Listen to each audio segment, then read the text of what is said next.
Buenas tardes a todos. Bienvenidos a este webinar que vamos a tener hoy para hablar con un invitado de excepción. Es el capitán de fragata Federico Aznar. Es doctor en Ciencias Políticas, diplomado de Estado Mayor, analista principal del Instituto de Estudios Estratégicos, profesor del CSDEN, divulgador y escritor de varios libros y centenares de artículos.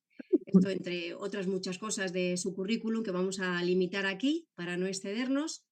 Entre muchos de los artículos que ha escrito está uno muy reciente llamado La Guerra, donde profundiza sobre la teoría de la guerra y una serie de conceptos que nos competen en la actualidad. Dado su vasto conocimiento, pues queremos que él nos hable sobre esa teoría de la guerra y por ello pues pensamos que es la persona más adecuada. Para hacer este webinar nos gustaría tener muy presente al teniente coronel Andrés González, que falleció el pasado mes de febrero y con quien desde Artículo 30 pues, pudimos colaborar muy estrechamente a través del programa del semestre estratégico, donde abordamos diferentes temas de la geopolítica con el Instituto de Estudios Estratégicos al que él pertenecía.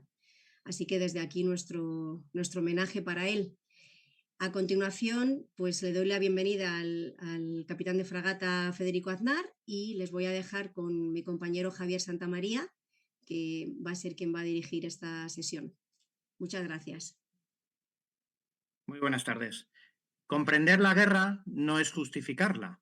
Las guerras no se justifican, son hechos que suceden aunque no nos gusten.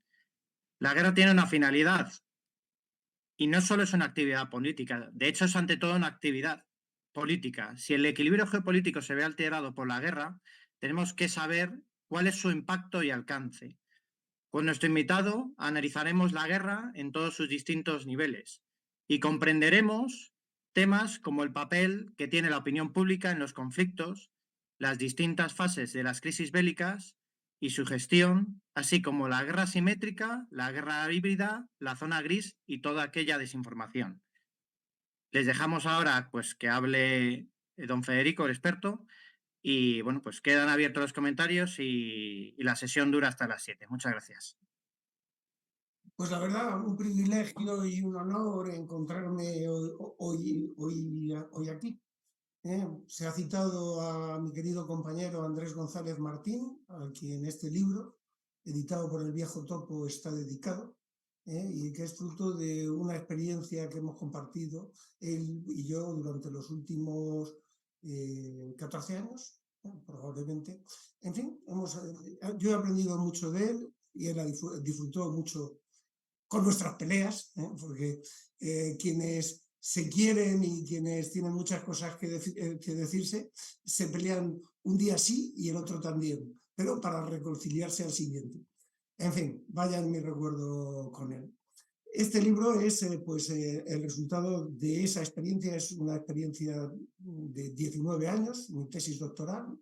De ella salieron 2 libros y lo que este libro supone es una revisión del primero de ellos, Entender la guerra. Se llama La guerra, teoría para comprender los conflictos del siglo XXI.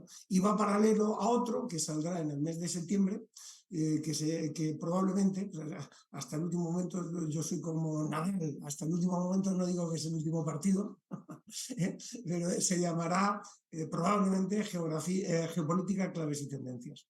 Entonces estos son los 2 hijos de la experiencia de estos 15 años a los que acompaño, 2 hijos más que tuve en este periodo y que resultado de 200 artículos y 6 libros, el crisol de eso.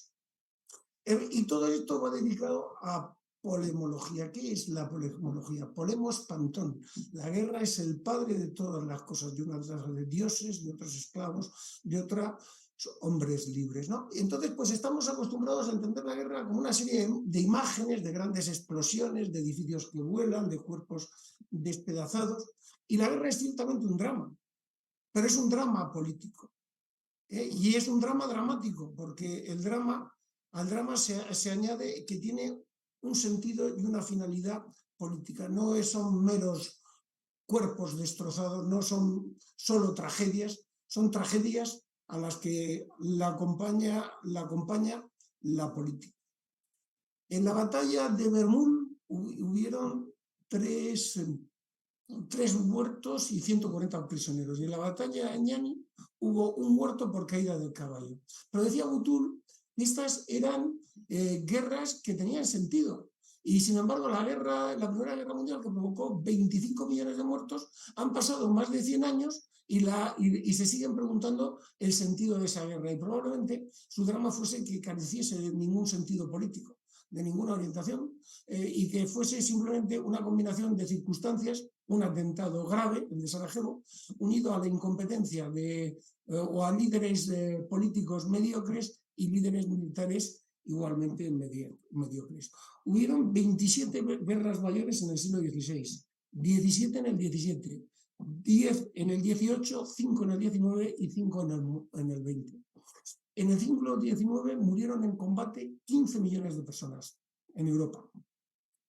En el siglo XX, en todo, murieron, hemos dicho, 25 millones de personas en la Primera Guerra Mundial, 110 millones de personas en la Segunda Guerra Mundial y 187 millones de personas en el siglo XX, ¿no? Decían los malvados, decía Solzhenitsyn, que los malvados de Shakespeare solamente mataban 10 o 12 porque no había orden, ¿no? Pero, claro, y uno, si se acerca a Auschwitz, verá que Auschwitz es un espacio perfectamente ordenado. Y el siglo XXI pues, es un siglo más desordenado, como lo fue el siglo XIX. Esperemos que sea tan poco violento como lo fue el XIX. Que lo fue mucho menos violento que el siglo XX, pero es que las cifras hay que interpretarlas. O sea, 25 millones de muertos en la Primera Guerra Mundial, la mal llamada gripe española provocó 50 millones de muertos. La Primera Guerra Mundial mató al 10% de la población de 1913. Pero es que cuando Caín mató a Abel, destruyó el 25% de la humanidad. Y luego, además, las cosas tienen cambios, ¿no? En las guerras del siglo XVIII morían 8 soldados por cada civil. En las del siglo XX morían 8 civiles por cada soldado. O sea, se produjo un incremento, un cambio de signo en la práctica de la violencia. Y si observamos este gráfico, vemos que el mínimo está en los 50, pero es que en los 50 se produjo la llamada Guerra de Corea, que solamente por hambre murieron 1 millón de personas de Corea del Norte. Y la cifra de conflictos, la conflictividad se dispara en el 75, cuando se produce la conferencia de Helsinki, porque es un punto de fuga, porque una guerra es una reordenación abrupta y sangrienta de las relaciones geopolíticas. La guerra tiene una dimensión geopolítica que conviene no olvidar. Y el pico máximo pues, se produjo en los años 90. ¿Pero qué es una guerra?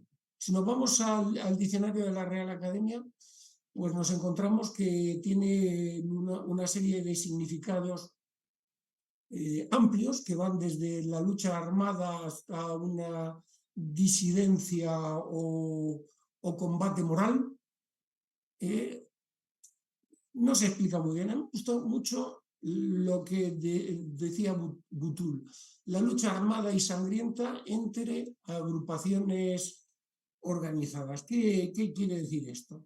Pues esto quiere decir, en primer lugar, que refiere un esfuerzo que se manifiesta a través de la violencia. La palabra violencia viene del latín que significa vis, que significa fuerza, y que a su vez deriva del griego, que significa bios, que significa vida. De esta manera, fuerza, violencia y vida se encuentran interrelacionados, que requiere un encuentro activo. Con A le pega a B, B le contesta con mayor fuerza A con mayor fuerza B, B con mayor fuerza A, y así sucesivamente. ¿Hasta cuándo? Hasta el empleo de todas las fuerzas disponibles. De hecho, todas las armas que se inventaron en la historia de la humanidad se han utilizado. y además requiere un alto grado de organización. Es decir, hay guerras cuando hay organización. Hasta el Neolítico no existían guerras, podía haber muy mala leche, pero guerras no. De hecho, uno de los elementos que define el Neolítico es la aparición de excedentes de producción que justifican la presencia de ejércitos. Bueno, podríamos interpretar como la guerra como un acto que en términos de derecho comienza con una declaración, el jus ad bello, se desarrolla de un cierto modo el jus in bello y acaba en un tratado de paz. Pero todo el mundo sabe que eso no es así. Que las guerras, que Estados Unidos, utilizando datos de Michael Walzer, hasta 1986 utilizó la fuerza en 242 ocasiones y declaró la guerra en 5, que la última vez que declaró la guerra el Reino Unido fue en 1942 frente a Siam, que el ejército que mejor cumplió las normas de la guerra fue el ejército alemán, que también podemos verlo en términos militares, el que gana todas las batallas gana la guerra, pero también sabemos que no es así, que en términos militares Estados Unidos ganó en Vietnam y Francia ganó en Argelia, pero ambos dos perdieron la paz. Podríamos ver la guerra en términos de justicia, pero ¿qué hay de justo en matar a muchas personas? O en una sucesión de injusticia, o en términos económicos, pero entonces ¿qué hacemos con Bin Laden? Y podemos hablarlo en términos religiosos, pero entonces la guerra por los recursos, los diamantes de sangre, ¿qué es eso? Podemos verla incluso en términos médicos. ¿Saben ustedes cuál es la definición médica de guerra? Epidemia de politraumatismo. Y es que la guerra es un acto jurídico, porque es una institución de derecho internacional público, pero también es un acto militar, porque se desarrolla con medios militares.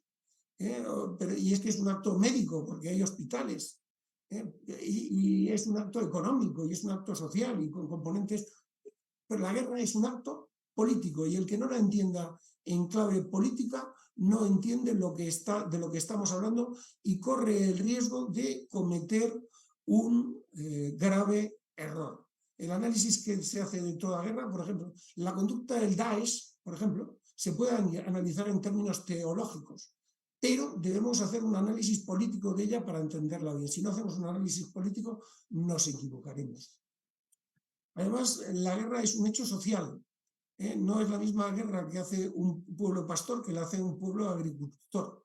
Como decía, las lanzas se tornarán las lanzas en podaderas y las espadas en arados. Pero es que Joel dice lo contrario, tornarán los arados en espadas y las podaderas en lanzas. O sea, ¿por qué? Porque es la guerra que se hace con las herramientas que se tienen. Y ahora estamos en la sociedad de la información y se hace nadie puede entender que la guerra se derive a Internet, a la desinformación y a todas estas cosas. La guerra es un choque de poderes. Y hay que entender que el maquiavelismo de la estrategia confunde fuerza con poder. Que el poder no solamente se mide o expresa en términos militares. El poder, la reputación de poder es poder. Se mide en términos cinematográficos. El poder cinematográfico es poder. La cultura es poder. Y hay que entenderla así. Además, la guerra, hay que entender que el objetivo de la guerra encarna una contradicción, que no es la victoria, que es la paz, entendiendo por paz la nueva situación política deseada, que la paz se asienta sobre una cierta justicia, pero no sobre la justicia. De hecho, hay una contradicción, que la paz es, por así decirlo, tiene que ser injusta para las dos partes. Es decir, las dos partes tienen que percibir que hay injusticias. Se asienta sobre la capacidad de soportar la injusticia de las partes y no tanto sobre la justicia. Esto entienden que es una cosa muy... Porque ambas partes, cuando hay un conflicto, ambas partes tienen que ceder y cualquier decisión que hacen es injusto. Pero esa injusticia es es más soportable que comenzar de nuevo, una guerra. Todo esto con esto les quiero traer a colación que estamos ante una cuestión humana, social y, por tanto, compleja, muy difícil de comprender en toda su dimensión, que no implica necesariamente el derramamiento de sangre. No se trata, la sangre es un medio para tal. Hay veces que se puede lograr derrotar al contrario a través del colapso de su sistema jurídico. Esta es la curva de la guerra. La curva de la guerra vale, es lo mismo que la del coronavirus, porque es una dialéctica de oposición. Y nos vale también para las catástrofes. Entonces se desplaza mucho más hacia la izquierda y el periodo de la paz es menor, ¿no? Y la desescalada comienza cuando una fuerza comienza a imponerse sobre la otra. Piénsense en lo que ha pasado ahora entre Irán e Israel, ¿no? Y aplíquenlo al caso. Y diferencia y conflicto. Bueno, ¿qué es lo que tiene que haber para que haya conflictos? La condición para que haya conflictos es que haya grupos. Y para que haya grupos tiene que haber diferencias. Entonces, que esa es la primera condición. Entonces uno puede pensar que los grandes conflictos se producen entre las grandes diferencias. Pues no. Se producen entre las diferencias menores. Cuanto menor es la diferencia, mayor es la violencia. De hecho, las guerras civiles, la diferencia se significa a través de la violencia, por eso son extraordinariamente violentas. Por eso son extraordinariamente violentas. Los grandes conflictos no son entre el Islam y el cristianismo. Lo fue cuando se consideró desde el cristianismo que el Islam era una herejía, que provenía por las raíces cristianas que tenía. Pero no, son entre miembros de la misma religión, entre miembros de la misma etnia o de etnias muy similares. Cuanto menor es la diferencia, mayor es la violencia.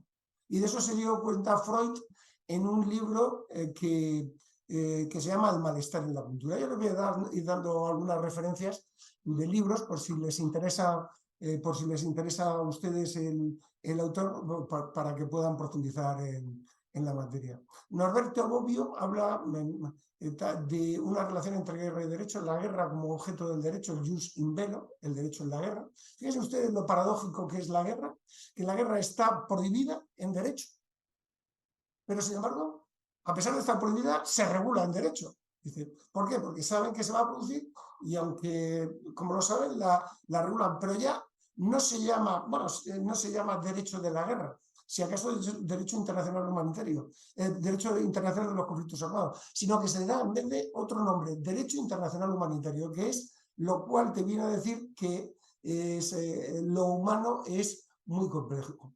Y en la guerra, como medio para realizar el derecho, las causas previas a la guerra, el jus ad bello. La guerra como antítesis del derecho, es un espacio de supervivencia, ninguna norma puede impedir la supervivencia del ser humano, y la guerra como fuente del derecho.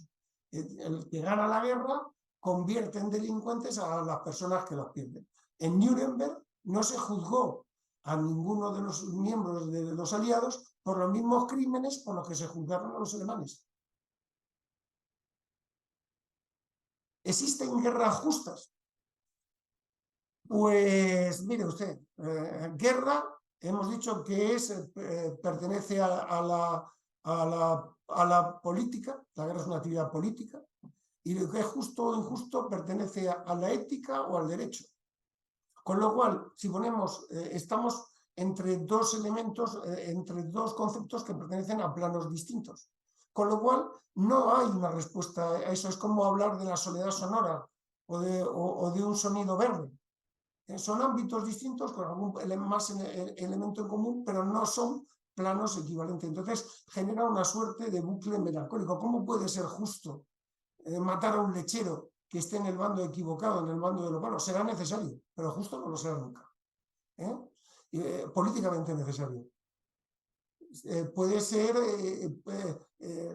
no, son todo contradicciones. Se puede conseguir la justicia a través de una sucesión de injusticias.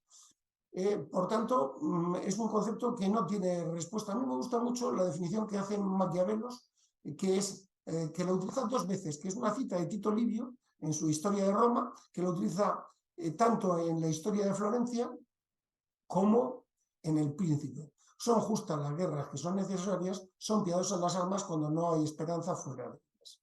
Es decir, la guerra es una actividad de último recurso, no la utilices antes de haber empleado cualquier otra antes que esta, y si lo utilizas, ganarás.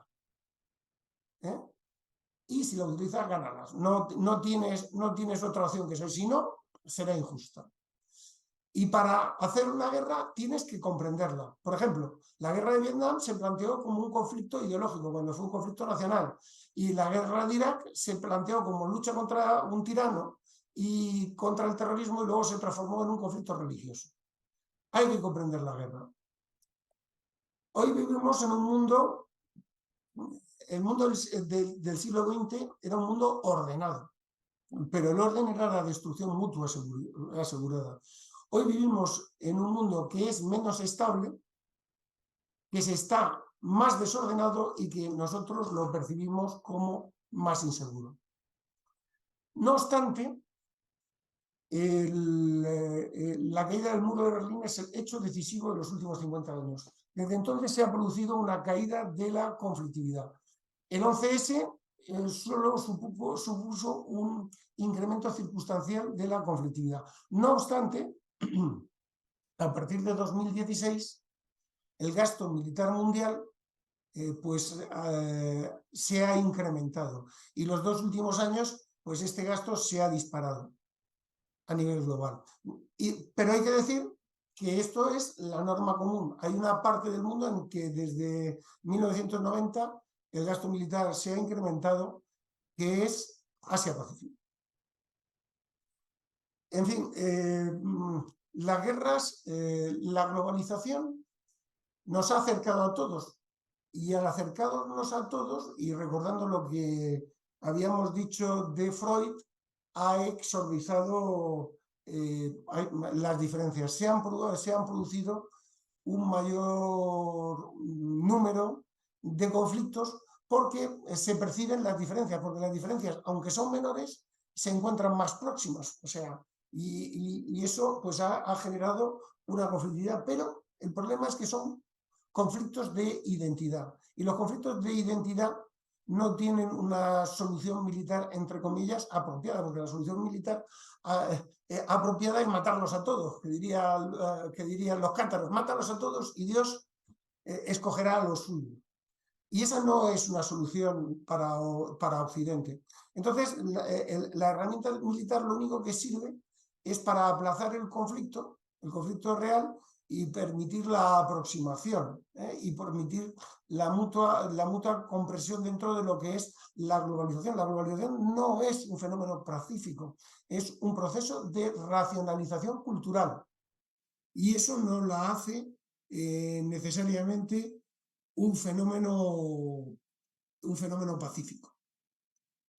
Claro, y la guerra pues no es la herramienta. Se ha visto claramente en Irak, se ha visto claramente en Afganistán. Si tú quieres romanizar Afganistán, pues tendrás que actuar como hacían los romanos, establecerte allí, crear ciudades y estar educando a la población los próximos 200 años. La capacidad militar no es la herramienta adecuada para esto. En cualquier caso, lo que sí sirve es para reforzar el Estado y fortalecer la sociedad. ¿Qué es lo que se refuerza el Estado para fortalecer una sociedad? ¿Qué es lo que realmente se ha roto y qué es lo que hay que arreglar? ¿Cuál es el problema de eso? Pues ¿qué pasa en Siria? ¿Qué vas a hacer con un Estado como el sirio, donde el poder lo ejerce un régimen que no es aceptado por la comunidad internacional por injusto?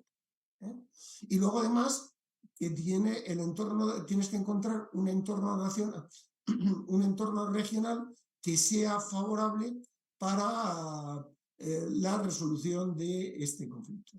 En fin, esta guerra se ha demostrado que no siempre las gana el fuerte. ¿Qué es una guerra asimétrica? Y ya nos vamos acercando a la definición de algunos conceptos. Pues una guerra en la que los dos contendientes tienen capacidades diferentes, como las podían tener Argentina y el Reino Unido, pero que en función de esas capacidades las partes utilizan diferentes modelos estratégicos, es decir, que el plano militar pierde importancia. ¿Por qué? Porque la parte débil dice, yo no me voy a enfrentar a ti en términos militares porque voy a salir derrotado, entonces no tiene ningún sentido. Entonces derivo el conflicto a otros planos, al plano económico, al plano mediático, al terrorismo, a la opinión pública, a un sitio en donde yo sea fuerte y pueda hacerte a ti daño en tu poder y a ti no te compense el conflicto. Porque para una de las partes la guerra es eficaz, se juega en ella su supervivencia y no pueden perder, pero para Occidente, que suele ser la otra parte, la guerra es eficiente, es decir, le interesa hasta un cierto punto. A partir de otro cierto punto, no. Y entonces, bueno, pues aparecen cuestiones como la desinformación. ¿Por qué? ¿Por qué aparece la desinformación? Porque vivimos en una sociedad de la información. La sociedad del siglo XX es una sociedad de la información. Y las herramientas son... la guerra llega hasta allá donde llega el hombre. Si es una sociedad de la información, la guerra se va a desplazar al mundo de la información. Y entonces, ¿qué es la desinformación? Pues la desinformación es todo aquello que nos impide el uso acertado de toda la información disponible. Estoy bombardeándoles con conceptos. Esta conferencia es muy conceptual, ustedes la van a poder ver varias veces. Quédense con las ideas, les estoy dando un skyline, les estoy dando un skyline, punto donde ustedes pueden picar y profundizar, porque hay muchas cosas que decir en esto de la desinformación. ¿Y cómo se articula la desinformación? La manera en que se articula la desinformación es a través de la gestión de la agenda informativa. En el siglo XX, mentir es de tontos, de incompetentes. Simplemente te basta presentar una faceta de la realidad de otra manera y tratar de articular, de captar con ella, por ejemplo, el interés de la otra parte y ocultar debajo la noticia. O sea, no se trata de mentir. Si alguien miente, habrá que, la cuestión no está en la mentira, sino en el por qué se miente. ¿Quién es el mentiroso y por qué está haciendo lo que está haciendo? ¿Por qué trata de alterar la agenda informativa y qué efecto es el que busca con su mentira? No la mentira en sí, hay que ir más allá de la mentira, la intencionalidad. La clave está en la agenda informativa y eso da operaciones psicológicas, propaganda y tal. Hoy estamos sometidos, lo decía Foucault, el que tiene el poder tiene la verdad. Luego las luchas por la verdad son en el fondo luchas por el poder. La clave de Occidente, no es la libertad como la gente se piensa. La libertad es un concepto que viene del siglo XVIII, el concepto de libertad de pensamiento, que arranca con el juicio de Tomás Moro, pero que la cosa es más antigua, es la duda. Occidente es la duda. Los romanos tenían dos cónsules porque desconfiaban de uno, no querían un rey, querían dos cónsules y un sistema de balances y contrapesos, de poderes confrontados. Y bueno, entonces cuando nos golpean en la duda, todo el sistema reverbera, porque no sabes qué hacer, porque si tú pones la censura, te acabas con el pensamiento crítico, porque la duda explica a Occidente, explica el progreso tecnológico. Occidente es la civilización que duda de sí mismo y que dudando de sí mismo progresa. Entonces, bueno, claro, estamos en una guerra que es de la información, y que yo recuerdo cuando estaba atacando Bagdad, el ministro diciendo, no, el aeropuerto es nuestro, y se hacía fotos en el aeropuerto. y que lo negaban todo, ¿no? Y Ben Laden decía que el 90% de la batalla es comunicación. De hecho, lo veremos, el terrorismo es teatro. Y las ejecuciones del Daesh se hacían con realizadores, cámaras y los medios más avanzados de realización y de distribución de imágenes, y con una estrategia. Este es un libro que está en la red, que es de Abu Bakr Naji, La gestión del salvajismo, The Management of Savagery. Porque hoy en día la gente no lee, no piensa, la gente en el siglo de la información no piensa, se informa. ¿Y cómo se informa la gente? Pues con tesis doctorales no, las tesis doctorales están para las patas de la cama. Yo sé que mi tesis doctoral estará en la pata de alguna cama de alguien con reflujo, para dormir bien por la noche. Estoy seguro de ello. Y la gente utiliza dos formas de información, ¿eh? Las imágenes y las narrativas. Bueno, claro, la gente se comunica, se comunica por medios, se comunica más por actos que mediante palabras. Que Atenea era la diosa de la guerra inteligente, de la estrategia y de la palabra, y también de la guerra justa. Porque el que tiene la palabra fija el marco, y quien fija el marco no lo fija para perder la guerra, sino para que establece las normas o las reglas con las que ésta se va a llevar a cabo y en consecuencia con las que las va a ganar. Entonces, bueno, y con las palabras se pueden abandonar los conceptos, ¿no? Y lo que es un conflicto, luego es una guerra, y luego lo que es terrorismo, luego es un conflicto, y luego es una guerra, y luego vamos a abandonar el conflicto. O con la misma palabra se lo puedes explicar la misma cosa de distinta manera a distintas audiencias. O sea, es que las palabras son la base de las políticas, y con las palabras se hacen las narrativas. Y con las narrativas, bueno, son los relatos, ¿no? Este es Theodore de Bry, con las imágenes, ¿no? Compuso, y a través de la imprenta, con Durero y tal, pues compuso una argumentación que, para socavar la posición política de España, acusándonos de todo tipo de torturas en América y en los países que ocupábamos, y nos las cosas que hacían ellos. O también para la deslegitimación. O sea, el profeta Mahoma condenó a muerte a aquellos que se burlaran de él o hacían poemas jocosos de él. Y la CIA tenía un gabinete de chistes, y los chistes de Reagan, que era un actor y los contaba magníficamente bien, tenían consecuencias estratégicas. Y el término PIGS hizo que que es un término aparecido en Holanda, en un diario de provincias holandés, se fuera a City, y por arte de Birri Birloque, el problema de las hipotecas subprime, que eran hipotecas que se habían concedido sin atender a parámetros bancarios fiables, se transformó en el problema de que los países del sur, católicos y ortodoxos del sur, no pagaban, recuperando la herencia beberiana de la superioridad protestante. Simplemente con palabras.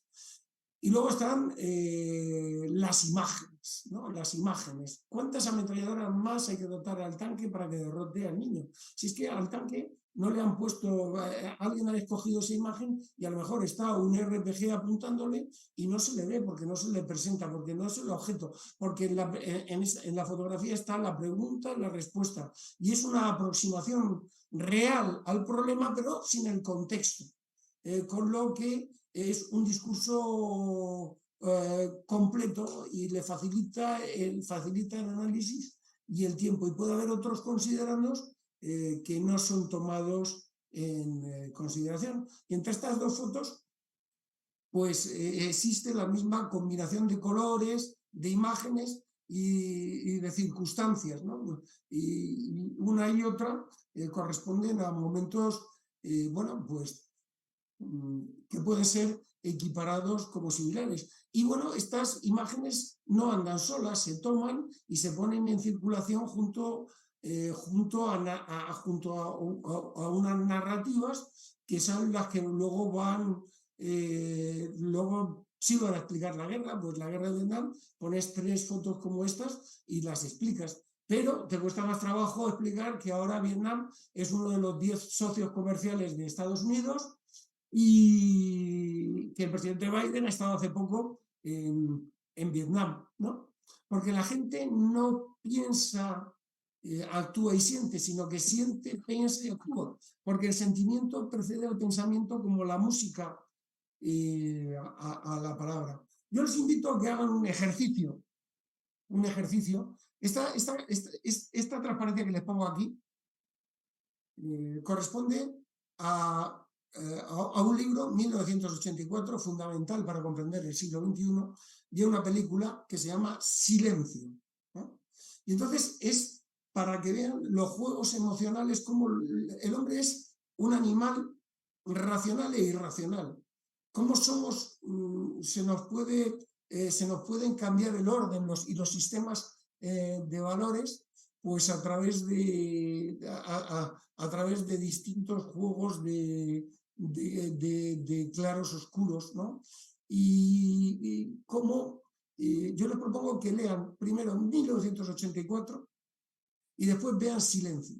Y entonces se acuerden, cuando lean 1984, el momento en que O'Brien va a torturar al héroe Winston y le dice: no te vamos a vaciar, no te vamos a quemar en la hoguera, que te crearía muchos seguidores, sino que te vamos a vaciar por dentro y te vamos a llenar de nosotros. Es exactamente lo que hacen en la película Silencio, de Scorsese. Magnífico. Es un ejercicio que les propongo.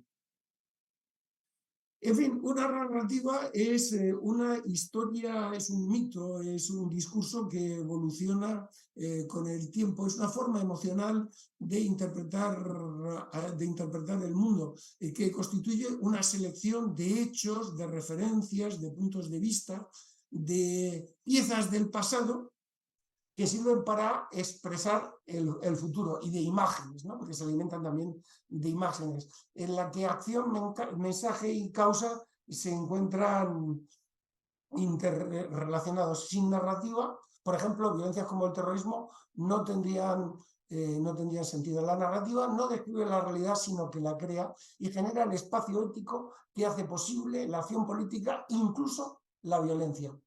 La narrativa se emplea como es una herramienta de persuasión política, pero el secreto de la narrativa está... le preguntaban a un terrorista: oiga, ¿usted qué opina de las personas a las que a alguien que se pasaba por una afín de su grupo? ¿Qué opina de las personas a las que he matado? Yo no he matado a personas, yo he matado a soldados. Bueno, ¿y usted qué piensa de las familiares de estas personas a las que he matado? Yo no pienso en eso porque he matado soldados. Pero bueno, y ahora que está gobernando un partido que no es el que defiende sus ideas, oiga, si usted me pregunta si usted me pregunta por las personas, si usted me pregunta por sus familias, si usted me pregunta por los inconvenientes políticos y no me pregunta por el dolor de mi pueblo, por la tortura, por los años de prisión y alejamiento, por todo lo que padecemos, por la falta de democracia contra la que luchamos, usted es que no es del periódico que dice eso. Y es que eso es clave, hay que entenderlo, porque las narrativas sirven para establecer los temas de los que debe hablarse, es decir, para establecer la agenda informativa. La clave vuelve a ser la agenda informativa. La narrativa busca fijar la agenda informativa y a partir de la agenda informativa fijar a la opinión pública. Las narrativas excluyen lo que no contemplan.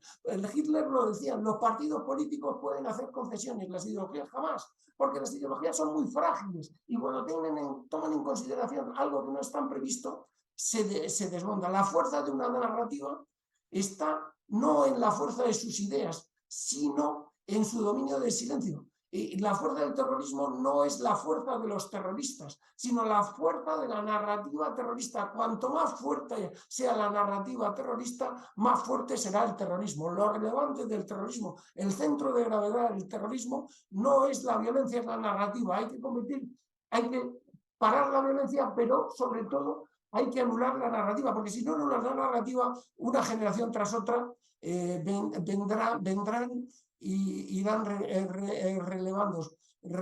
Con la narrativa se busca el control mental, no se busca el control de un territorio, se busca el control de la mente, que es más fácil, más inteligente. En este sentido, el Islam es una ideologización y hombres como este pueden ir felices a la guerra. Además, y ya cambiando otro tema, y ya entrando en los últimos 7 minutos de la conferencia, porque no quiero ir más allá, en este skyline que les estoy presentando, vivimos en un mundo complicado, en un mundo globalizado, en un mundo hecho de intereses. Entonces, cuanto más intereses hay, más relaciones hay. Cuanto más relaciones hay, más conflictos hay. Pero los conflictos son menos graves porque hay relaciones. Pero los conflictos pueden globalizarse porque, como hay muchas relaciones, se pueden transferir. Pero esto actúa como amortiguador, pero los conflictos locales pues tienen eso que incorporan un riesgo. La globalización pues incorpora los riesgos de globalizar lo local. No obstante, los países, como tienen muchos intereses, hay una base de intereses sobre los que cooperan, hay otra base de intereses sobre las que pueden rivalizar más o menos, y hay unos poquitos de ellos en los que pueden disputar, ¿no? Hasta hace poco decíamos que la guerra era imposible por los muchos intereses que hay, pero la guerra de Ucrania nos demuestra que una guerra en suelo europeo nos demuestra que la guerra es posible. Y entonces aparecen conceptos como la zona gris, que es un concepto ideológico, en un espacio en el que la democracia, bueno, pues las sociedades son más fuertes que los estados, en que además las sociedades se han abierto y tú tienes acceso directo a público de otros estados, ¿no? Y entonces no solamente los estados hacen política exterior, sino que las comunidades autónomas, los ayuntamientos, las empresas hacen política exterior. Y todo está interrelacionado. Y eso, bueno, unas sociedades civiles que son más fuertes. O sea, hay empresas en España que tienen más personas contratadas que los ejércitos. ¿Por qué? Porque en el siglo XIX la sociedad, el Estado era más fuerte que la sociedad, y en el siglo XX la sociedad es mucho más fuerte que el Estado. Y no hay reglas. La globalización se desarrolla sin reglas y todo va junto. El crimen organizado, el terrorismo, el turismo y la pandemia, todo va junto. Todo va en el mismo banco, y eso mientras vamos a un nuevo orden mundial. Entonces, en los 90 aparecieron conceptos como el soft power de Joseph Nye, que es la atracción por el sistema político y la cultura, el hard power por lo militar y el poder económico, el más smart power de la era Obama, que era la combinación del hard power y el soft power, y luego apareció un concepto que era el soft power. Soft power son empresas que aparecen en países otrora del otro lado del muro, que se instalan en el nuestro, que se interesan por temas de tecnología y medios de comunicación y que dicen somos empresas, pero cuya agenda política, por arte de Birli-Birloque, coincide con la de sus gobiernos. ¿Y cómo se gestiona eso? Pues bueno, pues el caso de Russia Today y el caso de Sputnik News en Europa, pues bueno, ha sido una respuesta a estos casos. Y entonces aparecen, ¿qué es la zona gris? ¿Qué es la zona gris? Pues la zona gris son actuaciones convencionales, la zona gris son actuaciones que no son propiamente de guerra, pero que no son amistosas y que tienen lugar mientras mantienes relaciones amistosas con otros países. Hay países que compran gas a Rusia y sin embargo, o petróleo, y que disputan con ella, y que compran a China, pero que están deseando desacoplarse. Pero bueno, ¿y los chips? ¿Dónde lo metemos? Y las copias que hacen, pues zona gris. Una zona que no son actos pacíficos, pero no son actos de guerra. ¿Qué es incautarse de un dinero? Pues bueno, ahí estamos todos. Y son actos de ese tipo, que van desde lo militar, crimen, infraestructura, ciber. ¿Y qué es una guerra híbrida? Habíamos dicho que en la guerra asimétrica el plano militar perdía importancia, pues en la guerra híbrida no. En la guerra híbrida, el plano militar sigue siendo importante y se combina con otros planos. Son actuaciones convencionales y no convencionales, utilizadas de modo simultáneo. Por ejemplo, la guerra de independencia, ¿qué pasaba? En la guerra de independencia, pues tenían las guerrillas que cogían y le daban a los ingleses información de los franceses e impedían la coordinación entre los franceses. Entonces llegaban los ingleses y los iban destrozando uno por uno. Pues y se llaman compuestas. ¿Por qué? Porque no había esa concertación que se da ahora entre medios muy distintos como son la diplomacia, la guerra de la información, las fuerzas irregulares, la guerra económica y la actuación militar al mismo tiempo.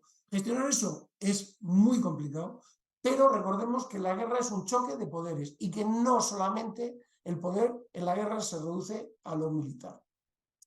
En fin, ya para acabar, ¿qué es el terrorismo? Bueno, pues el terror era el hijo de Venus y de Ares, hijo ilegítimo, por así decirlo, porque era amante.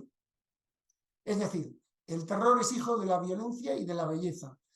Y está en relación con lo que decía Robespierre, la virtud sin la que el terror estaría indefenso, el terror sin el que la virtud estaría indefensa, la virtud sin la que el terror no tendría sentido. De esta manera equiparaba un método, el terror, a una ideología, la virtud, una simbiosis muy peligrosa. Es decir, el terrorismo es política si se quiere, ilegítima. ¿Por qué? Porque es ilegítima por los medios. Porque en democracia se pueden defender las ideas, pero se pueden defender de forma no violenta. La violencia está excluida de la democracia y el terrorismo utiliza la violencia para sus objetivos. Y por eso es una forma ilegítima de hacer política. Además, utiliza la violencia en dosis homeopáticas, es decir, gota a gota, y de modo mediático, y de modo eficiente. ¿Por qué? Porque lucha por la legitimidad. Está en relación con los medios. ¿Por qué ETA atacaba a las 8 de la mañana? Para estar en las noticias de las 9, llegar al telediario de las 3 y tener eco en las noticias de por la noche. ¿Por qué ETA mató a 5 personas en 3 atentados cuando España entró en la Unión Europea? Para copar la agenda informativa. El terrorismo es ficción de guerra porque en la medida en que es ficción de poder y es una forma de posverdad y se encuentra en relación con la lucha por la agenda informativa. Vemos que en la sociedad de la información la agenda informativa es muy importante. El terrorismo es teatro, busca conmocionar, utiliza las prácticas de un publicista y se sirve de algo que es un poco común en Occidente, que es la muerte violenta, el asesinato.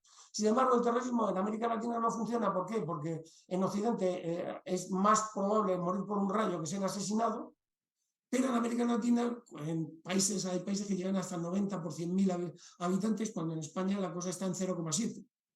Entonces, allí impacta menos y aquí que alguien mate por una causa impacta más que morir por una causa. Y matar y morir por una causa pues impacta, tiene un efecto pues de realimentación. En una sociedad posmoderna que es de conceptos débiles, donde ahí no controlamos, hay un ecosistema informativo donde la gente se informa de muy diferentes medios, ellos quieren copar esa atención y bueno, y donde la gente solo consume información que le gusta consumir, ¿no? Y se va polarizando cada vez más, ¿no? Entonces ellos le dan esa información a esa gente en el sentido que ellos quieren y los suyos la consumen. Por eso es muy difícil, son muy refractarias las narrativas, porque la gente no por mucho que tú pongas en la 1, en la 2, en la 7, lo que tú quieras, como ellos no la ven, no se alimentan de esa información. Está en relación con el consumo y se agrupan, además, con gente que piensan como ellos, de modo que refuerzan su visión en una suerte de instinto coalizacional. Únicamente, y ya para acabar, decir que bueno, vivimos en una era que es la sociedad de la información, que toda la información disponible se multiplica, toda la información disponible en la historia de la humanidad se dobla cada menos de 2 años.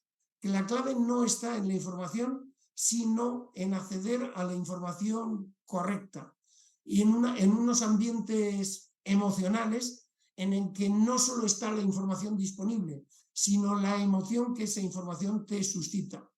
Y que eso es lo que, y ya para acabar de los acabares, y aprovechando que estamos en un momento importante, que es un periodo de elecciones, decir que la desinformación, como en línea con lo que dice la Dirección de Seguridad Nacional, no busca, utiliza las fracturas de la sociedad y busca ataca las instituciones, ataca las instituciones.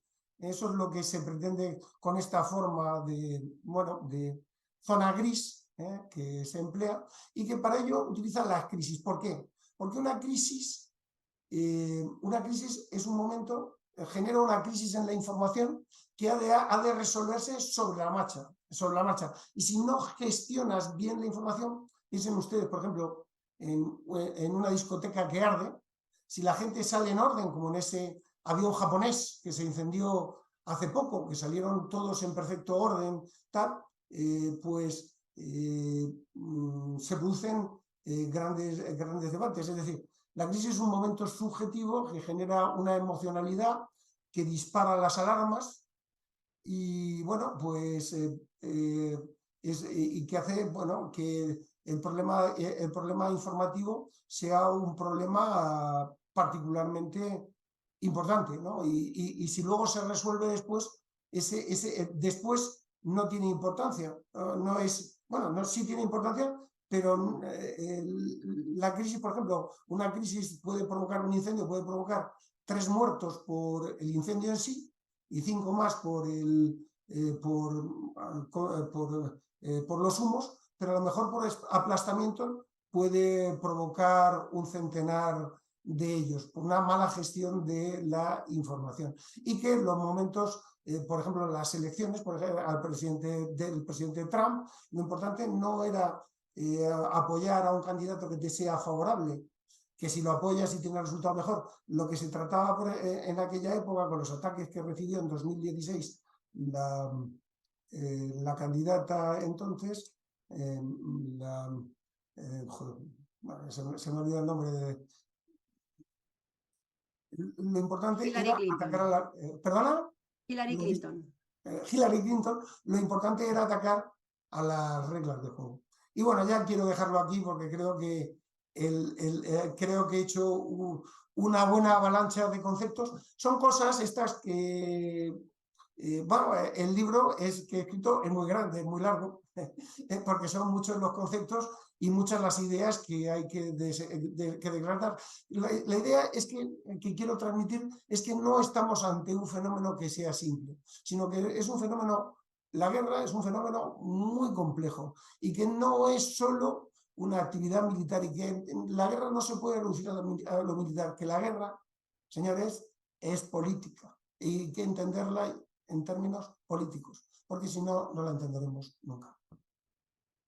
Muchas gracias. Y quedo a sus preguntas.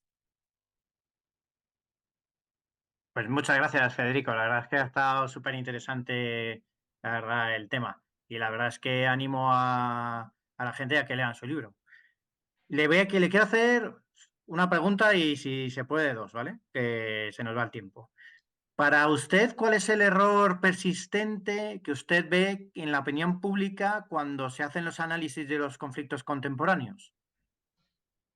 Bueno, el error en la opinión pública, el error es que lo que se le presenta a la opinión pública son imágenes. El que le presenta a la opinión pública la noticia está ya dando los resultados de la noticia. Es decir, la opinión pública se convierte en opinión publicada cuando ésta se realimenta de aquello. Y entonces falta muchas veces crítica y entrar en el fondo del asunto. Que hay que entender, muchas veces se presenta la violencia y no lo que se sitúa detrás de la violencia, ¿no? Y que hay que ver qué es lo que está detrás. ¿Qué es lo que está detrás? que la violencia no es solamente violencia, no es solamente el cuadro que se está presentando, la tragedia humana que hay detrás, sino lo que hay detrás de esa tragedia humana. Es importante entenderlo. Y que estamos ante fenómenos humanos que son muy difíciles de comprender. Yo cuando veo algo que no es contradictorio, sé que es artificial. La línea recta no existe. No existe en la naturaleza. Muy difícil encontrarse en la naturaleza una línea auténticamente recta. Para empezar, el mundo es redondo. Otra pregunta que tengo es la siguiente. Los datos confirman, ¿vale?, que las fuerzas guerrilleras no están únicamente ni en la selva ni en desiertos lejanos. En Europa ya se estima que hay más de 800 mafias operando. ¿Cómo combatir también, pues, el terrorismo yihadista en el suelo europeo? ¿Cómo combatir tanto el terrorismo yihadista como las mafias en nuestros territorios? Mire, la lucha es muy importante. La lucha es muy importante, pero es muy importante centrarse en lo que es importante, que muchas veces cuando se trata de la guerra la gente se olvida de lo que es importante. Entonces, lo primero que hay que hacer, que tiene que hacer alguien, es saber dónde está. ¿Qué es lo que tiene que defender? Entonces, tienes que defender tus derechos. Después tienes que pensar dónde quieres ir. Y dices, yo quiero un estado, yo quiero que en futuro, estado social, tal, porque si no piensas dónde quieres ir y tienes en cuenta el terrorismo, la respuesta es siempre un estado policial y la censura. Y entonces nos cargamos la democracia, que es donde queremos ir y donde queremos estar. Y además, eso es una cosa muy importante, perdemos la iniciativa. Es decir, no se puede estar a lo que el terrorista te diga. Tú tienes que seguir tu propia estrategia. Las estrategias reactivas no existen. Tú tienes que tener tus valores, saber dónde quieres ir y solo entonces, y sin supeditarte a ello, considerar al terrorismo y lo que éste pretende. O a las mafias y lo que éste pretende, porque si no te cargas la democracia, te cargas la libertad de pensamiento, te cargas el pensamiento crítico y te subordinas al contrario. Es más, y esto cada vez se va hacer más crítico, porque vivimos en un entorno de una gran seguridad. Vivimos en un entorno en que vivimos antinaturalmente seguros. Y se está produciendo las convergencias de las economías del mundo. Es decir, y con las economías del mundo se va a producir en el largo plazo una convergencia de las seguridades. Es decir, en el largo plazo vamos a ir hacia entornos de una menor seguridad. Y entonces, ¿qué pasa? Que es decir, debemos ser capaces de mantener nuestra libertad. Desde mi punto de vista es más relevante que debemos educarnos para ser capaces de mantener nuestras libertades aún en un entorno de menos seguridad. Para mí, y es que claro, yo pienso en la Segunda Guerra Mundial en Londres, y que aquel vecino que diga, qué bien, hoy pueden ir los niños al cole que solo han caído una bomba. ¿Me explico? Vamos, con la globalización y la convergencia de economías, vamos a mundos, a sociedades que tienen que aceptar menores estándares de seguridad. Bueno, sintiéndolo mucho, tenemos que dejarlo aquí ya. Federico, muchísimas gracias por esta masterclass que ha sido muy interesante. Vamos a dejarlo subido en nuestro canal de YouTube para que todo el mundo pueda aprender todos esos conceptos que nos has dado en el Skyline. Solamente agradecer a todos los que nos han visto y a ti especialmente por tu generosidad y por esta masterclass, como digo, y animaros a todos pues a que podáis seguir a Artículo 30 en X, que se llama ahora, y a que continuemos profundizando en estos conceptos en pro de una cultura de seguridad y defensa en España. Y a pesar de lo que dices de que vamos a sociedades con menos seguridad, pues al menos estar lo máximo protegidos posible. Así que muchísimas gracias y hasta la próxima. Un placer y un honor haber colaborado con ustedes. Muy bien, gracias.